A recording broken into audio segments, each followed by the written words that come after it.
ही जागा रूपारामा जाधव यांची आहे. त्यांनी या ठिकाणी त्यांच्या कालावधीमध्ये जी हापूस कलमांची झाडं लावलेली, हापूस आंब्याची झाडं लावलेली आहेत, ती झाडं आता मोठी झालेली आहेत आणि त्या झाडांची फळं आता त्यांची मुलं आणि नातवंड त्याचा आनंद घेत आहेत. हे आमचा गोठ्याचं ठिकाण आहे.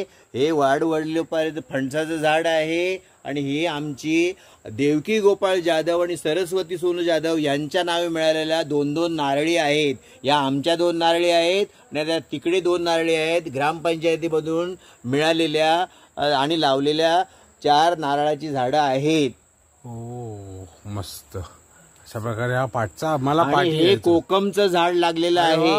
कोकम. इथे एक काजू होती, ती तोडण्यात आली. ती का तोडण्यात आली ते मला माहिती नाही, पण ही आमची गोपाळ बाळू जाधव आणि सोनू बाळू जाधव यांच्या ताब्यातील जमीन आहे. मस्त मस्त. आणि या सगळ्यांच्या कल्याणासाठी आणि विकासासाठी ती राखून ठेवलेली आहे. ओके, स्टॉप करताय मी आता.